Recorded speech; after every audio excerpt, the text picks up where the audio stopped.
ত্রিভুজ এবিসি এর AB equal to AC equal to 4 metre, BC equal to 5 metre এবং কোণ এবিসি ইকুয়াল টু 30 ডিগ্রি হলে এর এসি বাহুর উপর অঙ্কিত বহির্বৃত্তের ব্যাসার্ধ কত? তো আমাদের একটি ত্রিভুজ দেয়া আছে যার নাম হচ্ছে এবিসি, যার এবি এবং এসি বাহু সমান, দ্যাট মিনস এই দুটি বাহু পরস্পর সমান এবং এদের দৈর্ঘ্য হচ্ছে 4 মিটার, বিসি হচ্ছে 5 মিটার। কোণ এবিসি ইকুয়ালস টু 30 ডিগ্রি।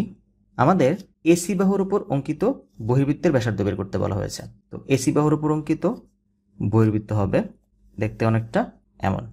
তো এই বৃত্তের ব্যাসার্ধ বের করতে বলা হয়েছে। বহির্বৃত্তের ব্যাসার্ধ বের করার জন্য আমরা একটি সূত্র জানি, সেটি হচ্ছে এই উদ্দিষ্ট ত্রিভুজের ক্ষেত্রফল ডিভাইড বাই এর অর্ধপরিসীমা।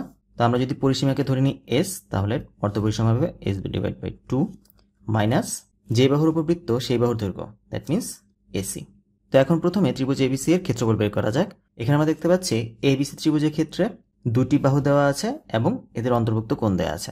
তো কোনো ত্রিভুজের দুটি বাহু এবং তাদের অন্তর্ভুক্ত কোণ দেওয়া থাকলে তার ক্ষেত্রফল নির্ণয় সূত্র হচ্ছে হাফ ইন্টু বাহুদ্বয়ের গুণফল ইন্টু সাইন মধ্যবর্তী কোণ, অর্থাৎ সাইন 30 ডিগ্রি। অর্ধপরিসীমা দাঁড়াচ্ছে 4 plus 4 plus 5 divide by 2 minus এসির মান হচ্ছে 4।